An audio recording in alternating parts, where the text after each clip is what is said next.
जय हिंद दोस्तों, आप सबों को मैं अपने YouTube चैनल पे स्वागत करता हूं। आज आप सबों के बीच कुछ महत्वपूर्ण क्वेश्चन से लेकर के आए हैं जो कि सभी कंपटीशन एग्ज़ाम के दृष्टिकोण से ये आपको क्वेश्चन सब जो होगा महत्वपूर्ण होगा। तो चलिए पहला क्वेश्चन देखते हैं। आज पहला क्वेश्चन क्या है? पहला क्वेश्चन है आपको कि हरित क्रांति की शुरुआत कब हुई थी, यानी भारत में हरित क्रांति की शुरुआत कब हुई थी।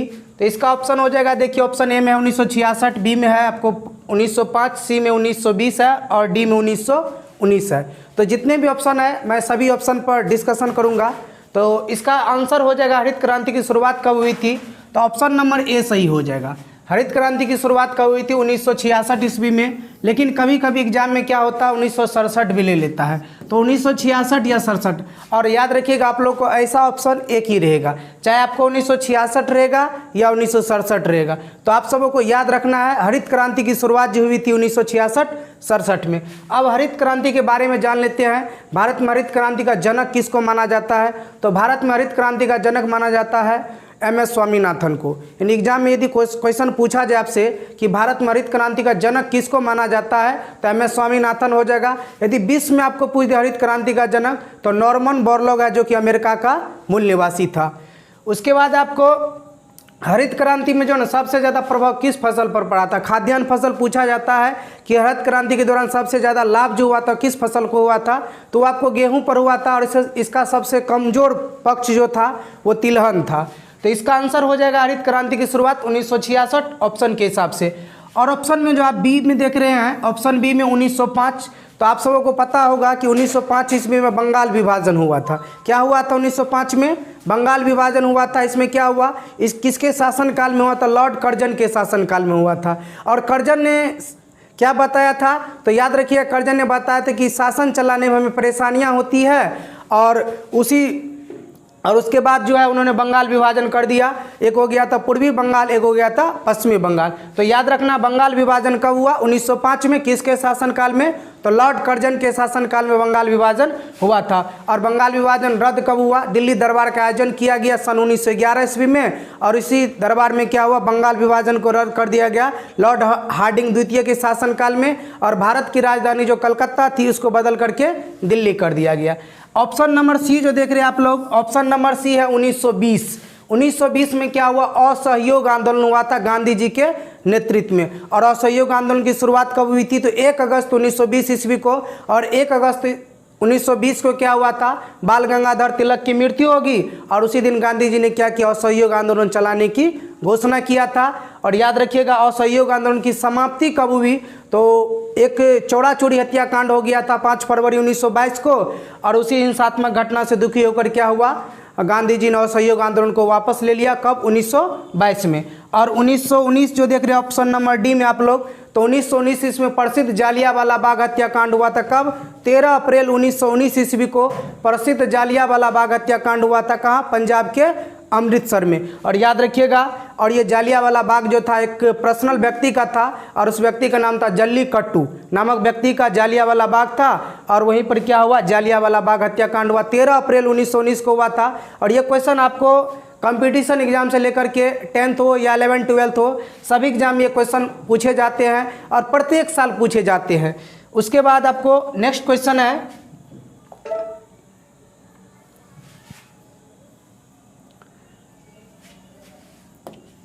नेक्स्ट क्वेश्चन है आपको आरबीआई की स्थापना कब हुआ था? यानी आरबीआई की स्थापना कब हुई थी, यानी रिजर्व बैंक ऑफ इंडिया की स्थापना कब हुई थी?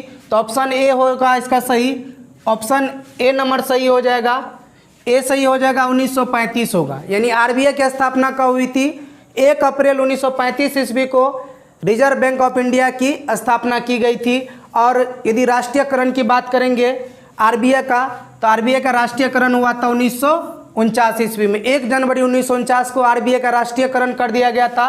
और स्थापना की यदि बात करेंगे तो स्थापना हुआ था 1 अप्रैल 1935 को। और उसके बाद आपको 1905 देख रहे हैं। 1905 में क्या हुआ था? रेलवे बोर्ड का स्थापना हुआ था। ये जो रेलवे है, रेलवे बोर्ड की स्थापना हुआ था 1905 ईस्वी में। और रेलवे बोर्ड का यदि राष्ट्रीयकरण की बात करेंगे तो जीरो उठा के आगे में दे देना है, तो तो 1950 हो जाएगा। रेलवे बोर्ड का राष्ट्रीयकरण कब हुआ? 1950 ईस्वी में हुआ था। और ऑप्शन नंबर डी जो देख रहे हैं आप लोग 1955 में, तो एसबीआई बैंक की स्थापना, स्टेट बैंक ऑफ इंडिया की स्थापना कब हुआ? 1955 ईस्वी में हुआ था। और स्टेट बैंक को पहले इंपीरियल बैंक के नाम से जाना जाता है। नेक्स्ट क्वेश्चन है आप लोग को,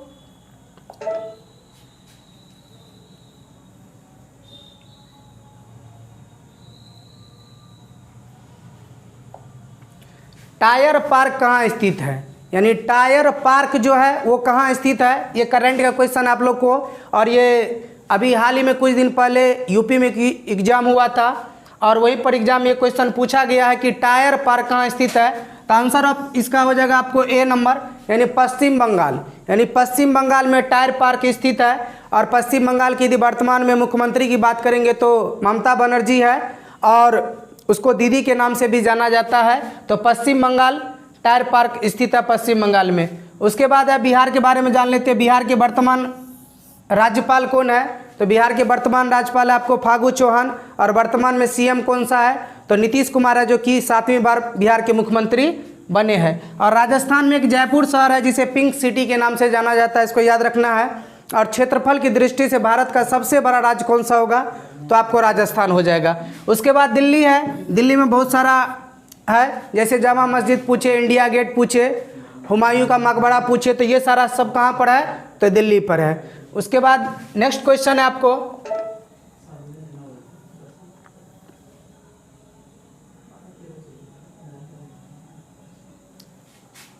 इसरो का मुख्यालय कहाँ स्थित है? अगला पॉइंट है आपको, अगला क्वेश्चन जो है, इसरो का मुख्यालय स्थित कहाँ स्थित है? तो इसरो का मुख्यालय आपका ऑप्शन नंबर बी सही हो जाएगा, बेंगलुरु में है। इसरो का मुख्यालय कहाँ पर है? बेंगलुरु में। इसरो का फुल फॉर्म की यदि बात करें तो इंडियन स्पेस रिसर्च ऑर्गेनाइजेशन होता है, यानी इंडियन स्पेस रिसर्च ऑर्गेनाइजेशन होता है इसरो का फुल फॉर्म। और इसरो का मुख्यालय कहाँ पर है? तो बेंगलुरु में है। और इसरो की स्थापना कब हुई थी? 15 अगस्त 1969 ईस्वी को इसरो की स्थापना किया गया था। जयपुर का भी कुछ देर पहले आप सबको बताए थे, पिंक सिटी के नाम से जाना जाता है। उसके बाद आपको मुंबई में आपको गेटवे ऑफ इंडिया है। क्या है? गेटवे ऑफ इंडिया कहाँ पर है? तो याद रखना है, गेटवे ऑफ इंडिया वो कहाँ पर आपको स्थित है? तो ये आपको मुंबई में स्थित है। उसके बाद है हैदराबाद। हैदराबाद किस नदी के किनारे बसा है? ये बहुत बार एग्जाम में पूछा गया है, तो याद रखिएगा हैदराबाद में एक ट्रिक से याद रखना, हैदराबाद में मौसी है, यानी मूसी नदी के किनारे बसा हुआ है हैदराबाद। बहुत बार एग्जाम में पूछा गया क्वेश्चन कि हैदराबाद किस नदी के किनारे बसा है? तो मूसी नदी के किनारे बसा है। नेक्स्ट क्वेश्चन आप लोग को,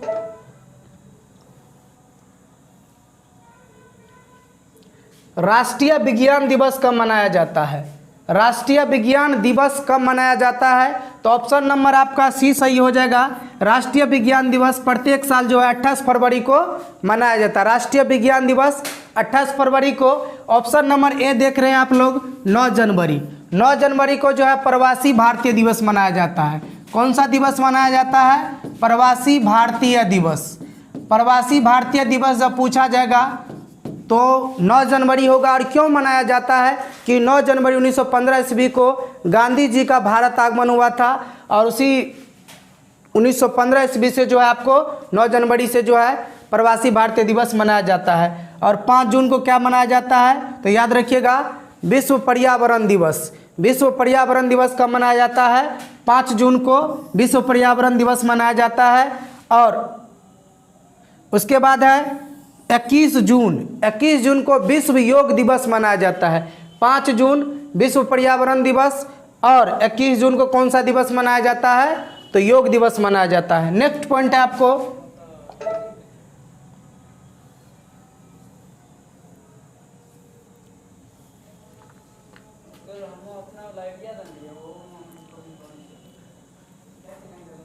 हुमायूं का मकबरा कहाँ स्थित है?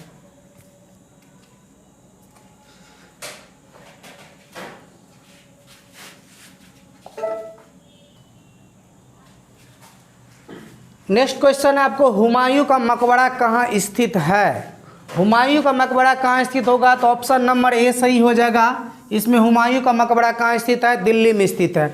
और याद रखिएगा आप लोग कि हुमायूं के मकबरे से ही 1857 की क्रांति का जो राष्ट्रीय नेतृत्व करता था बहादुर शाह द्वितीय, उसको गिरफ्तार करके हुमायूं के मकबरे से बर्मा की राजधानी रंगून में नज़रबंद कर दिया था और रंगून में ही बहादुर शाह द्वितीय की मृत्यु हो गई थी। तो याद रखना है हुमायूं का मकबरा कहाँ स्थित है, दिल्ली में। उसके बाद बंगलुरु में आपको इसरो का मुख्यालय स्थित है। उसके बाद जयपुर को पिंक सिटी के नाम से जाना जाता है। और कलकत्ता किस राज्य की राजधानी है, तो याद रखिएगा पश्चिम बंगाल की राजधानी आपको कोलकाता है।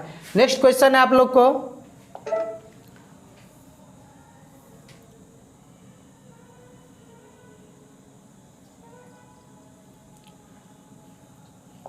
नेक्स्ट क्वेश्चन है प्राचीन वेद है, इसमें सबसे प्राचीन वेद कौन सा है, ऋग्वेद, सामवेद, यजुर्वेद और इनमें से कोई नहीं। तो ऑप्शन नंबर ए सही हो जाएगा। इसमें सबसे प्राचीन वेद कौन सा है, तो ऋग्वेद हो जाएगा। ऋग्वेद जो है सबसे प्राचीन वेद है। और सामवेद जो है इसको भारतीय संगीत का वेद कहा जाता है, यानी सामवेद को भारतीय संगीत का वेद कहा जाता है। नेक्स्ट पॉइंट है आप लोग को, अगला क्वेश्चन है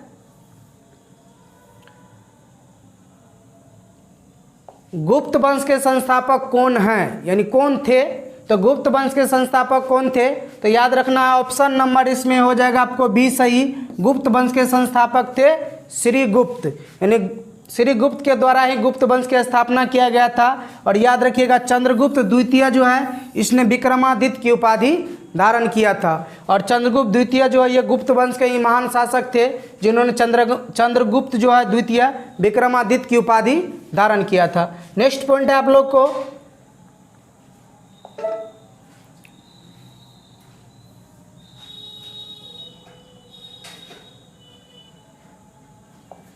रेड क्लिफ लाइन किन दो देश के बीच में है, यानी रेड क्लिफ लाइन किन दो देश के बीच है, तो ये हो जाएगा आपको भारत और पाकिस्तान के बीच। ऑप्शन बी सही है, रेड क्लिफ लाइन किन दो देश के बीच है, तो भारत और पाकिस्तान के बीच जो है रेड क्लिफ लाइन है। और यदि बात करेंगे भारत और चीन के बीच तो मैकमोहन रेखा है।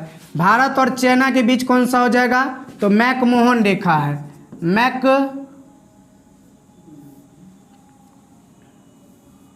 कौन सी है, तो ये हो जाएगा आपको मैकमोहन।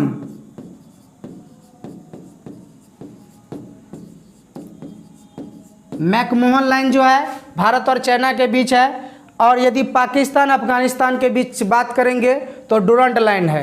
इन दोनों देश के बीच कौन सी लाइन है, तो डुरंट लाइन है पाकिस्तान और अफगानिस्तान के बीच। पहले डुरंट लाइन भारत और पाकिस्तान के बीच ही था, लेकिन जब से पाकिस्तान का निर्माण हुआ तो वो लाइन जो आपको पाकिस्तान और अफगानिस्तान के बीच हो गया है डुरंट लाइन। नेक्स्ट क्वेश्चन आपको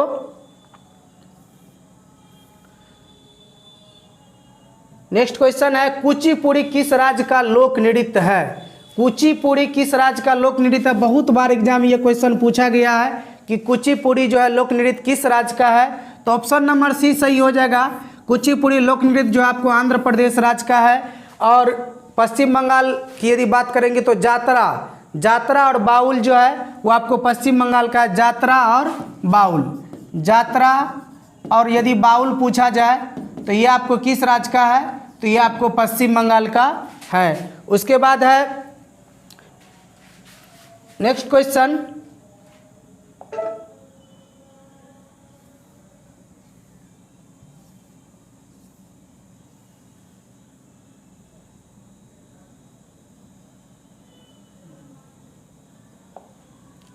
है जल्लीकट्टी त्योहार किस राज्य में मनाया जाता है। यह बनाया हो गया है, यहाँ पर हो जाएगा आपको मनाया जाता है, यानी जल्लीकट्टू त्योहार किस राज्य में मनाया जाता है, तो ऑप्शन नंबर सी सही हो जाएगा।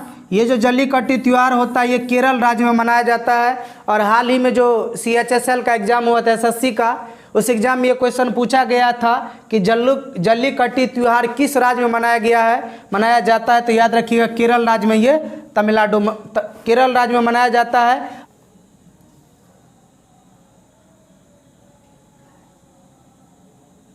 नेक्स्ट क्वेश्चन है सिकंदर ने भारत पर आक्रमण किया था, यानी महान सिकंदर जो था वो भारत पर कब आक्रमण किया था, तो याद रखना 326 ईसा पूर्व में, इसी को हम लोग BC बोलते हैं। 326 ईसा पूर्व में जो है भारत पर आक्रमण किया था सिकंदर ने। और सिकंदर की मृत्यु कब हुई थी, तो याद रखना इसका मृत्यु हुआ था 323 BC में। 323 BC में मृत्यु हुआ था बेबीलोन नामक शहर में। नेक्स्ट पॉइंट है आपको,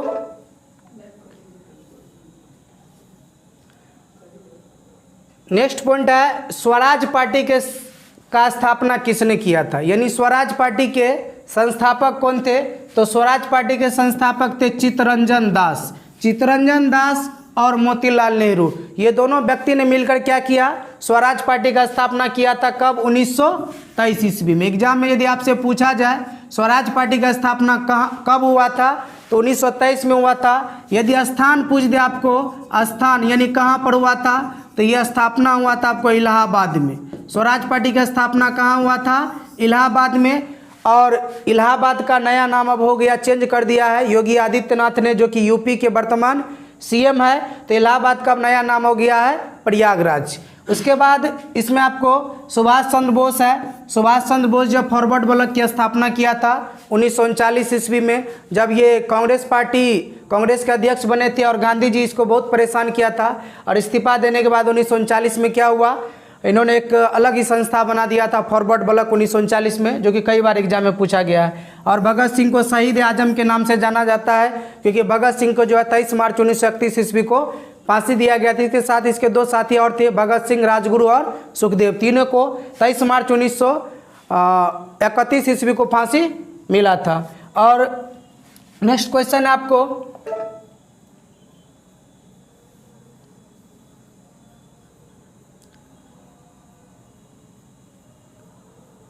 नेक्स्ट क्वेश्चन है भारत की सबसे चौड़ी नदी कौन सी है, यानी भारत की सबसे चौड़ी नदी कौन सी? ऑप्शन ए में गंगा, बी में यमुना, सी में कोसी और डी में ब्रह्मपुत्र। तो भारत की सबसे चौड़ी नदी पूछ रही है ना कि लंबी पूछ रही है। यदि आपसे लंबी पूछा जाएगा तब आपको गंगा हो जाएगा। भारत की सबसे लंबी नदी यदि पूछा जाएगा तो गंगा होगा। इसकी लंबाई कितनी है? तो 2525 किलोमीटर जो गंगा नदी की लंबाई है, जो कि उत्तराखंड के गंगोत्री हिमानी से निकलती है और भारत के 5 राज्यों से होकर ये बहती है। जैसे उत्तराखंड हुआ एक राज्य, दूसरा राज्य यूपी आता है, यूपी के बाद बिहार में प्रवेश करता है, उसके बाद झारखंड का एक छोटा सा जिला टच करता है, उसके बाद पश्चिम बंगाल। तो ये 5 राज्य से होकर के गुजरती है गंगा नदी। और जब पश्चिम बंगाल पहुंचती है तो एक मुहाना बांग्लादेश चली जाती है और एक मुहाना बंगाल की खाड़ी में जाकर के गिर जाती है। और जब ये मुहाना एक बांग्लादेश प्रवेश करती है तो वहाँ पर गंगा को जो है पद्मा के नाम से जाना जाता है। तो यदि आपसे यहाँ पर पूछा गया क्वेश्चन भारत की सबसे चौड़ी नदी, तो भारत की सबसे चौड़ी नदी जो ऑप्शन नंबर आपको डी सही हो जाएगा, ब्रह्मपुत्रा होगा। ये भारत की सबसे चौड़ी नदी कौन सी होगी?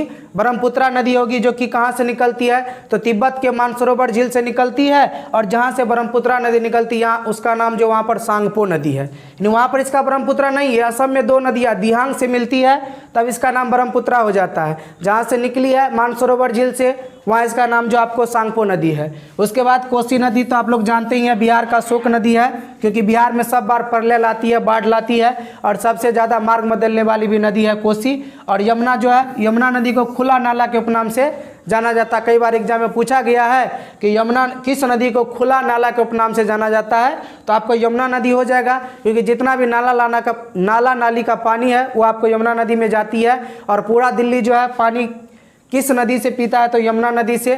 और एग्जाम में क्वेश्चन पूछा भी गया कि दिल्ली किस नदी के किनारे बसा है, तो याद रखना यमुना नदी के किनारे बसा है। नेक्स्ट क्वेश्चन आपको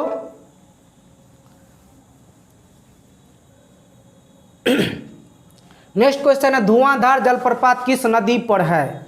धुआंधार जलप्रपात किस नदी पर है? तो ऑप्शन नंबर सी सही हो जाएगा। ऑप्शन नंबर सी सही होगा। धुआंधार जलप्रपात जो आपको नर्मदा नदी पर स्थित है। धुआंधार जलप्रपात किस नदी पर होगा? तो नर्मदा नदी पर स्थित है। और गंगा भारत की सबसे लंबी नदी है। और गंगा यमुना सरस्वती का संगम भी पूछा जाता है एग्जाम में कि गंगा यमुना सरस्वती का संगम कहाँ पर होता है? तो इलाहाबाद में आपको प्रयाग है, वहीं पर गंगा यमुना सरस्वती का मिलन होता है। और ताप्ती जो है सूरत एग्जाम में पूछा जाता है, सूरत जो कि गुजरात के एक फेमस शहर है, सूरत किस नदी के किनारे बसा हुआ है? तो याद रखना आपको ताप्ती नदी के किनारे बसा। दोस्तों आप सबों को यदि ये वीडियो पसंद आए तो अपने दोस्तों के बीच जरूर शेयर करें। तो मिलते हैं नेक्स्ट वीडियो में अगले दिन। धन्यवाद।